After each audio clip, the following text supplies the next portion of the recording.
Hola, bienvenidos a otra video lección en la que tendremos la oportunidad de ampliar la información que hemos desarrollado hasta ahora sobre las antiderivadas. Esta nueva video lección es la segunda y aquí vamos a introducir algunos resultados importantes que nos permitirán extender la teoría que iniciamos en la primera video lección. Sin más, comencemos. Entonces, el primer resultado que vamos a introducir es el teorema del valor medio. No vamos a probar este teorema. Y como acordamos en la primera video lección, los teoremas, los axiomas o cualquier otra proposición se van a enumerar con el propósito de hacer un desarrollo sistemático y quizás más eficiente de la teoría. Entonces, este primer teorema es el teorema número 1. Teorema número 1. Así como sucede con este teorema, es posible que a otros teoremas le demos nombre. Otros simplemente le daremos la mera numeración. Entonces, el teorema número 1 se llama teorema del valor medio. ¿Qué nos dice este teorema? Bueno, el enunciado del teorema del valor medio es como sigue. Sea f de x una función continua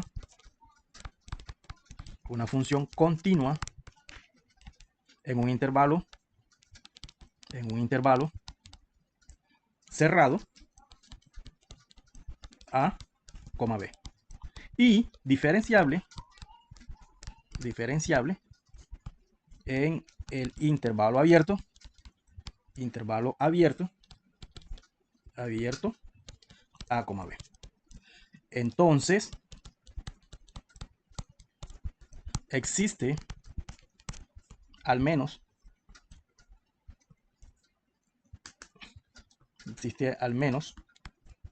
un número C en A, B, tal que la derivada de la función f evaluada en el número C es igual a f de b menos f de a entre b menos a. Bueno, entonces este es básicamente el enunciado del teorema del valor medio. Este teorema es un teorema bastante importante en el cálculo y se utiliza mucho cuando se estudian los extremos de los valores extremos de una función. Además se utiliza para probar otros resultados útiles. Nosotros no vamos a probar este teorema aquí. Sin embargo, recalcamos que este teorema tiene una interpretación bien bonita. Generalmente cuando empezamos a estudiar cálculo, que nos empiezan a mostrar los primeros teoremas, hay veces que a primera vista o en el primer encuentro no alcanzamos a entender cuál es el alcance de los teoremas. Y entonces mi recomendación es simple. Mi recomendación es la siguiente. Siempre que conozcamos un nuevo teorema en una teoría matemática que estemos desarrollando, sería interesante mirar a ver si ese teorema tiene una interpretación geométrica, porque de las interpretaciones geométricas se deducen muchos hechos importantes que se podrían utilizar para inferir otros resultados o descubrir o probar nuevos teoremas. Entonces eso ayuda mucho al desarrollo de la intuición. Entonces nosotros aquí viendo este enunciado podríamos dar una breve descripción de lo que es el contenido del teorema del valor medio. Entonces, para hacer esa descripción, vamos aquí a considerar, por ejemplo, el plano cartesiano. Aquí está el plano cartesiano, entonces dibujamos los ejes. El eje de las abscisas y el eje de las ordenadas. En el eje de las abscisas colocamos a x y en el eje de las ordenadas medimos los valores de la función. Ahora consideremos un punto aquí. Entonces nosotros tomamos aquí una curva. Esa curva va a representar nuestra función. Bueno, no necesariamente, entonces vamos a así. Entonces esta es la función f de x. Bueno, este punto de aquí tiene dos coordenadas en el plano. Entonces el valor en las ordenadas es para x, el valor de la ordenada, el valor de la coordenada x, lo vamos a denotar como a. Entonces cuando x vale a, obviamente la función evaluada en ese punto será f de a. Y cuando x vale b, que es la coordenada x para este punto, ¿cierto? La función evaluada en x igual a b, simplemente la vamos a llamar, la vamos a denotar como f de b. Entonces, para entender cuál es el contenido o la interpretación geométrica que se le da al teorema del valor medio es el siguiente. Bueno, este punto de aquí vamos a llamarlo el punto A. Y este punto de aquí vamos a llamarlo el punto B. Entonces, el punto A tiene las coordenadas cartesianas A, f de A. Y el punto B tiene las coordenadas B, f de B. ¿Cierto? Entonces vamos a trazar una recta que pase por los puntos A y B. Entonces vamos a colocarla en color rojo. Entonces trazamos aquí la recta Vamos a corregirla. Trazamos aquí la recta. Listo, esa es la recta, ¿vale? Entonces, esa recta corta la curva que define la función en el punto que hemos denominado A y en el punto que hemos denominado B. O sea que el segmento de recta que va de A a B es una cuerda. Y esa recta roja se convierte en una recta secante. Entonces la vamos a denotar como RS. Entonces, aquí podemos ver, por ejemplo, que si yo puedo tomar esa recta roja y desplazarla verticalmente hacia arriba, lo que el teorema del valor medio me está diciendo es que voy a encontrar un punto C donde esa recta se convertiría en una recta tangente. Y el punto donde la recta cortaría la curva es una recta tal que su pendiente, o sea, la pendiente de la recta tangente sería igual a la recta de la recta secante. Entonces, miremoslo aquí. Entonces, para ilustrar mejor la idea, vamos a suponer que yo puedo aquí coger aquí la recta, vamos a copiarla, vamos a pegarla, vamos a copiarla, vamos a tomar la recta, vamos a cogerla mejor, no la tomé bien, vamos a intentarlo de nuevo, eso aquí, ahora sí, vamos a intentarlo. A la tercera la vencida, eso ahí. Listo, no la pude coger, vamos a volverlo a intentar. Eso, ahora sí la tengo, perfecto, te he atrapado. Entonces copio la recta y la voy a pegar. Entonces miren que esta recta que está aquí, si yo la desplazo verticalmente hacia arriba, va a llegar un momento en que la recta se convertirá en una recta tangente. Entonces vamos a darle un color, por ejemplo, azul. Miren cómo queda la recta. Entonces, ese punto al que está haciendo referencia el teorema es que dice de que va a haber un punto en el intervalo abierto A y B donde la recta tangente tendrá una pendiente que es igual a la recta secante que cruza por los puntos, cuyas coordenadas son A, F de A y B, F de B. Y efectivamente, aquí lo hemos encontrado. Por ejemplo, ese punto estaría más o menos como por aquí. Entonces, si yo proyecto este punto que está aquí, entonces ese punto tiene más o menos un valor en la coordenada X como por aquí. Este punto lo voy a llamar C. Este es el punto C del que hace mención el teorema. Entonces ahora se hace evidente, ¿cierto? Ahora se hace evidente que ese punto C que menciona el teorema se encuentra en el intervalo abierto A, B. Entonces miren lo siguiente, vamos a ver aquí. ¿Cuál es la pendiente de la recta que pasa? La pendiente de la recta que pasa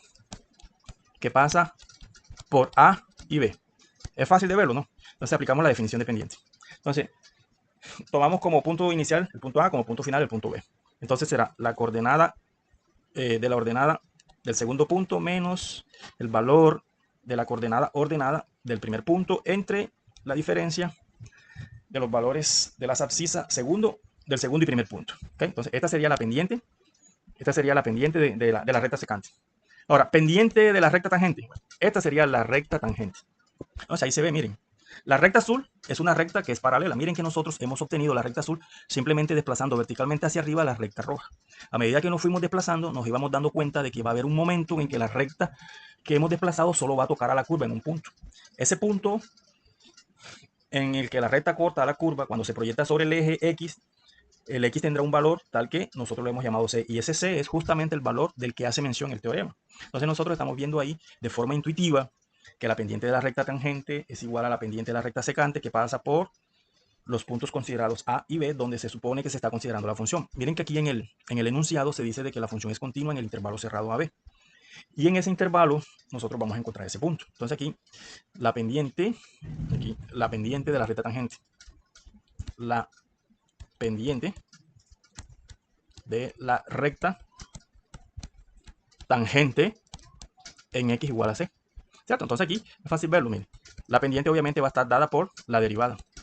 Entonces el teorema del valor medio nos está diciendo es que esa recta roja y esa recta azul tienen valores iguales, tienen valores dependientes iguales. O sea que f' de C es igual a f de B menos f de A.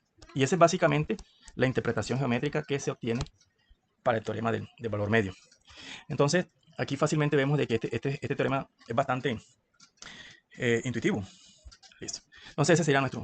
Y este argumento que hemos expuesto aquí generalmente es uno de los argumentos que se utiliza para construir la prueba del teorema del valor medio. No lo vamos a probar, Generalmente ese teorema se encuentra aprobado en casi todos los libros de cálculo. Que esté interesado en conocer la demostración completa lo puede consultar. Entonces ahora viene un segundo teorema, que este sí lo necesitamos para continuar con la discusión de las antiderivadas. Entonces este será el teorema número 2. ¿Qué dice el teorema número 2? El teorema número 2 básicamente trata de una función que es continua y que se anula, y que la derivada de esa función se anula en todos los puntos del intervalo. Y por lo tanto, entonces, la función será constante en ese intervalo. Antes de que se me escape un comentario adicional. Si revisamos bien el enunciado del teorema del valor medio, en su conclusión, el teorema hace alusión de que existe al menos un número. Nosotros hemos considerado una forma para la función en la que solamente se muestra que existe un punto. Pero la conclusión del teorema nos está diciendo de que no solamente podría existir uno, podrían existir más puntos. Siempre que se cumpla lo que se establece en la hipótesis. Bueno, entonces no necesariamente tiene por qué haber un punto, pueden haber más. Bueno, entonces, ¿qué dice el teorema? El segundo teorema. El segundo teorema es el siguiente. Sea f de x una función continua en un intervalo i,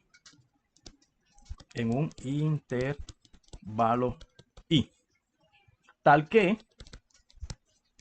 f' de x es igual a 0 para todos los x en i.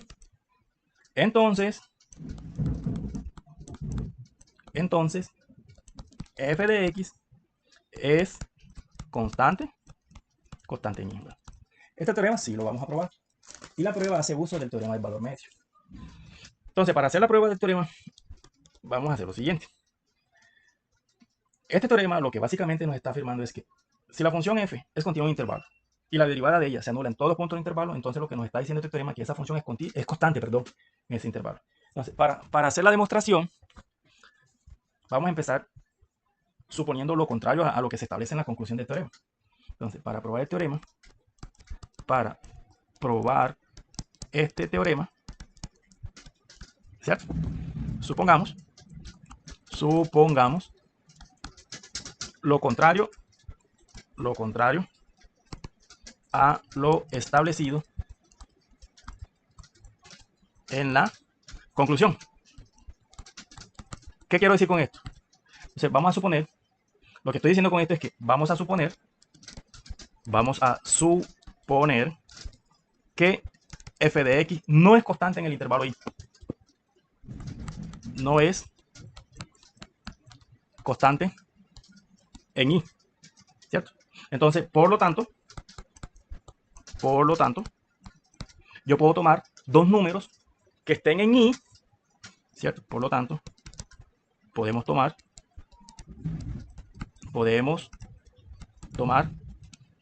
dos números. Vamos a llamarlo x1 y x2, ¿cierto? Ambos números, ¿dónde? En el intervalo i. ¿Ok? Aquí, con x1, diferente de quién? De x2. Y con la condición de que x1 sea menor que x2. De tal forma que,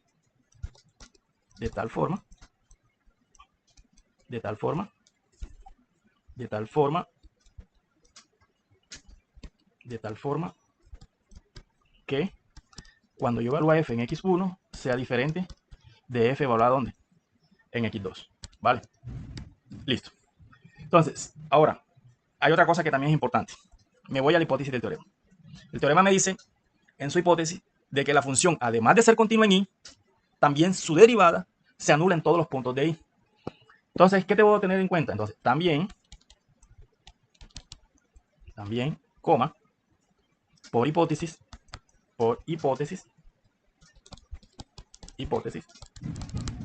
¿cierto? Se tiene que f' de x, la derivada de la función va a ser ¿cuánto? Va a ser 0 para todo x que pertenece a quién? Ahí. Entonces, esto a su vez implica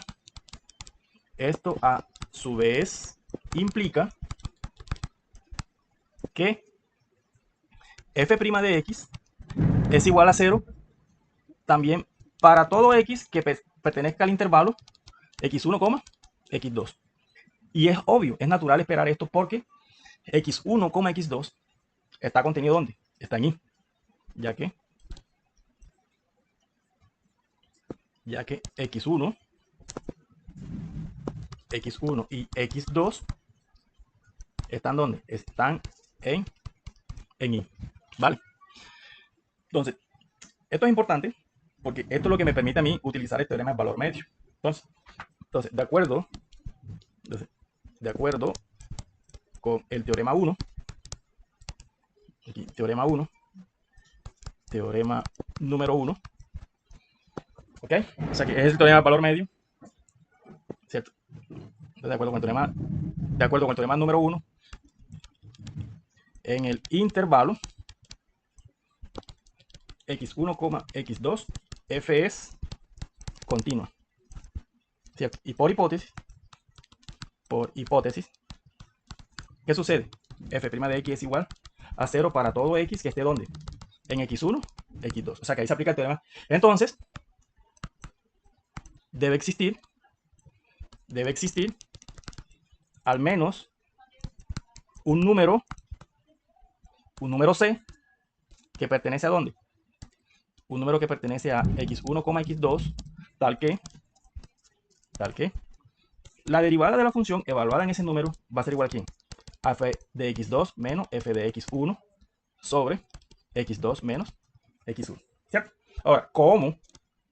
Lo que establece la hipótesis, ¿no? Que la derivada de la función es 0 para todos los x que estén ¿dónde? Para todos los x que estén ¿dónde? En x1, x2, ¿cierto? Perdón, aquí. La hipótesis dice que f' de x igual a 0. Y entonces esto también se cumple para todos los x que estén en x1 y x2. Corrijo. ¿Listo? Entonces, ¿qué significa esto? Esto significa que f de x2 menos f de x1 sobre x2 menos x1 es igual a 0. Aquí viene un detalle. ¿Cuál es ese detalle? Ahora, en vista de que x1 es distinto de x2, entonces x2 menos x1 es diferente ¿a qué? Es diferente a 0. Esto significa que f de x2 menos f de x1 tiene que ser ¿qué? Tiene que ser 0. O equivalentemente, se cumple que f de x1 es igual a ¿qué? A f de x2. Pero entonces aquí viene un detalle. Hemos supuesto, ¿cierto? Hemos supuesto que f de x1 era diferente de ¿qué? De f de x2. Entonces, como nosotros empezamos suponiendo de que la función evaluada en x1 era diferente de la función evaluada en x2, entonces terminamos llegando ¿qué? A una contradicción. Entonces, con esto llegamos a una contradicción. Entonces, esto nos permite establecer, entonces con esto se establece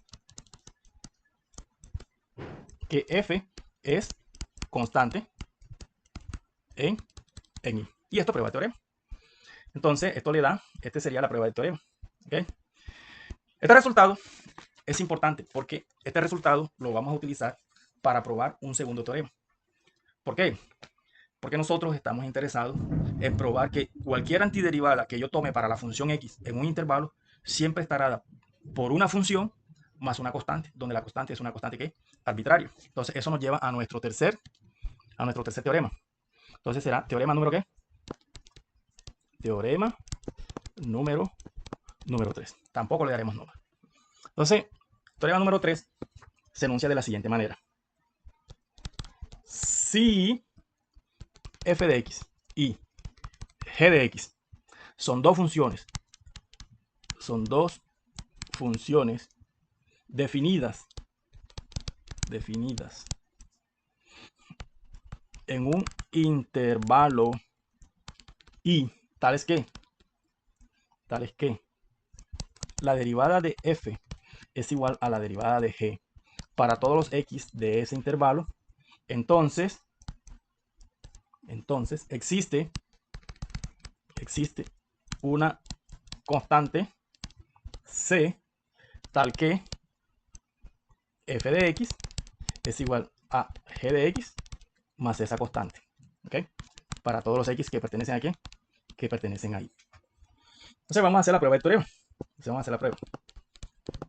Entonces, analicemos el enunciado del teorema. Tengo dos funciones. Las dos funciones están definidas en el intervalo i. Cuando hacemos referencia a que las dos funciones están definidas en el intervalo i, lo que estamos asumiendo o estamos diciendo de forma implícita es que las funciones son continuas en ese intervalo. Pero además, las funciones tienen la misma derivada en todos los puntos del intervalo. Entonces, cuando eso sucede, lo que este teorema me está diciendo es que las dos funciones difieren solamente por medio de ¿qué? De una constante. Entonces, para realizar la prueba del teorema, vamos a hacer lo siguiente. Entonces, sean f de x y g de x dos funciones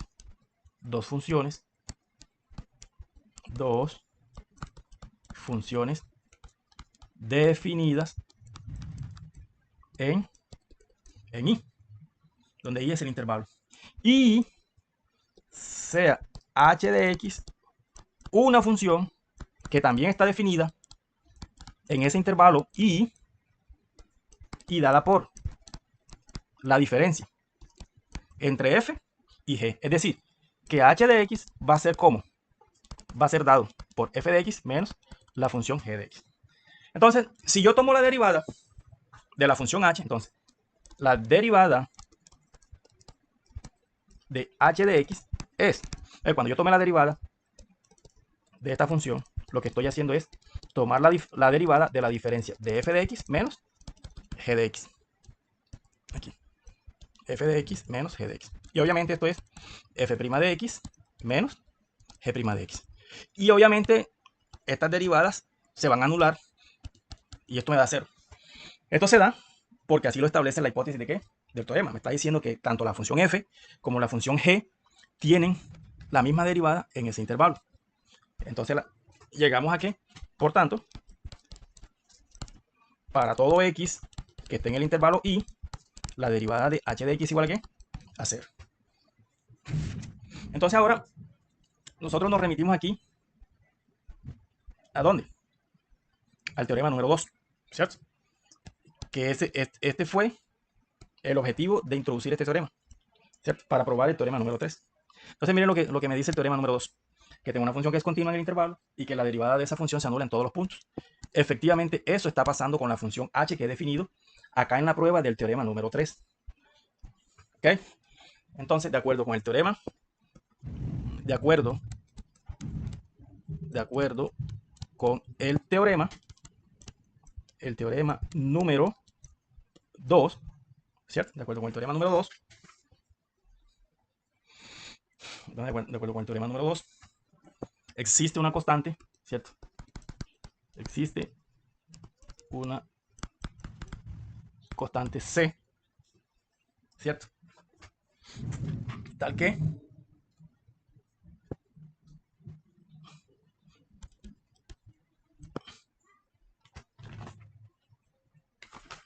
¿cierto? Entonces existe una constante C tal que h de x es igual a ¿qué? Vamos a llamar esa constante aquí. No le dimos nombre, vamos a darle. Existe una constante C tal que h es igual a ¿qué? A C, ¿cierto? Pero h es igual a ¿quién? A f de x aquí. Pero h de x es igual a ¿quién? A f de x menos g de x. ¿Okay? Por lo tanto, se concluye que f de x menos g de x es igual a c, o equivalentemente. Entonces de aquí se llega, más bien de aquí se llega a que f de x es igual a g de x más c. ¿Ok? Entonces tal como lo pide el teorema. Tal como lo pide el teorema. Entonces aquí lo percibimos. Entonces el teorema nos dice que si las funciones tienen la misma derivada en todos los puntos del intervalo, entonces las funciones van a diferir en una constante. O sea que la diferencia de f y g me va a dar ¿qué? Un valor constante, tal cual como lo acabamos de probar. Entonces miren que aquí hemos usado de forma sistemática el enunciado del teorema 2, ¿cierto? Entonces mira, aquí se ve facilito, aquí se ve. El teorema 2 nos dice que si la función es continua en el intervalo y la derivada se anula en todos los puntos, entonces dfx es constante en ese intervalo y. Entonces aquí para demostrar este teorema 3, nosotros hemos definido una función h, tal que h se expresa como la diferencia de f y g. Entonces, como h se anula en todos los puntos, por ese teorema 2, h debe ser constante. Entonces, por eso es que decimos que de acuerdo con el teorema 2, existe una constante c. Y de ahí se llega a la demostración de ese teorema. Y ya para terminar esta video lección, vamos a enunciar un cuarto teorema, que es el que nos va a permitir establecer que la antiderivada de una función dada será una función más una constante arbitraria. O sea, todas las antiderivadas de la función particular que se nos dé estarán definidas como esa función más cualquier constante que arbitraria. Entonces vayamos con el enunciado del teorema número 4. A este teorema tampoco le daremos nombre. Teorema número 4. ¿Cómo es el enunciado del teorema entonces? Si f de x es una antiderivada, es una antiderivada de una función, vamos a llamarla f de x minúscula, en un intervalo, vamos a llamarlo i. Entonces,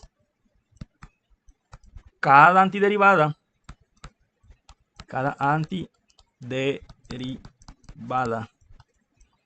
de f en i es de la forma f de x más c, donde c es una constante ¿qué? Arbitraria. Por consiguiente,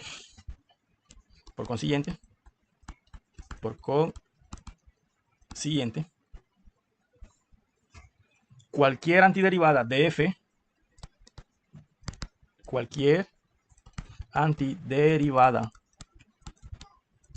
de x minúscula en i, ¿cómo se obtiene? Simplemente asignándole valores particulares a la constante c. Entonces se obtiene asignándole valores particulares a la ¿qué? A la constante c. Listo. Entonces, para concluir nuestra video lección, vamos a hacer la demostración del teorema. Entonces, ¿cómo se hace para demostrar el teorema? Entonces aquí, para demostrar el teorema, vamos a suponer que tengo una función g. Entonces, supongamos, ¿cierto? Que tengo una función g de x mayúscula, que es una antiderivada cualquiera.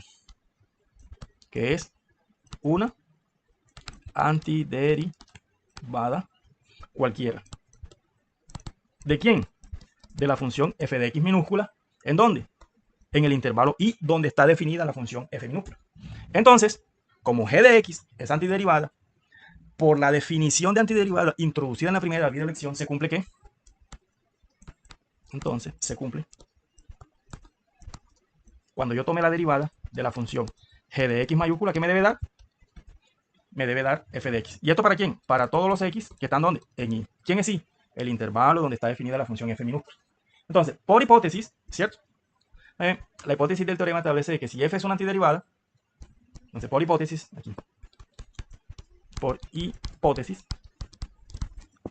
f de x es una antiderivada particular ¿de quién? De f de x minúscula. ¿Ok? Y entonces, como f de x es una antiderivada particular de f, para todos los x que estén ¿dónde? Que estén en i, se cumple, ¿qué se cumple? Se cumple que f' de x es igual a ¿quién? Es igual a f de x minúscula, y esto es válido para todos los x en el intervalo i. Entonces, a esto vamos a darle un nombre, vamos a llamarlo 1, y esto vamos a llamarlo 2. Entonces nosotros aquí tenemos la relación 1 y tenemos la relación 2. Entonces, se concluye, ¿cierto? Se concluye de que de 1 y 2, que g de x', perdón, vamos a corregir aquí, vamos a escribir bien, g' de x es igual a ¿quién? A f' de x, ¿cierto? Y esto es válido para todos los x que están en y. Entonces miren que aquí hemos llegado a una situación similar a la que se plantea en la hipótesis del teorema ¿qué? Del teorema 3. Aquí está. ¿Cierto? Entonces yo puedo aplicar el teorema 3. Podemos aplicar aquí el teorema 3 para ver que g de x es igual a ¿quién? Entonces, por el teorema, aquí, entonces, por el teorema 3, ¿qué se concluye? Entonces, por el teorema 3, por el teorema número 3, ¿cierto? Existe una constante C, existe una constante C, tal que g de x tiene que ser igual a ¿quién? G de x tiene que ser igual a ¿quién? Tiene que ser f de x más esa constante. Aquí vamos a escribirlo mejor. Eso sí, bueno. Entonces, como g de x es cualquier antiderivada, entonces, como g de x es cualquier antiderivada, ¿cierto? Entonces, ¿antiderivada de quién? De f de x. ¿En dónde? En el intervalo y, donde está definida la función f minúscula. Entonces, toda antiderivada ¿de quién? De f minúscula en y debe ser de la forma, ¿cuál forma? F de x más c. Y con eso concluimos la prueba del teorema. Espero que les haya gustado esta video lección. Cualquier duda o comentario pueden hacerlo en la caja de comentarios. Siempre estoy presto a escuchar las sugerencias. Y estén atentos para una siguiente video lección. Chao y hasta la próxima. Espero que les haya gustado mucho.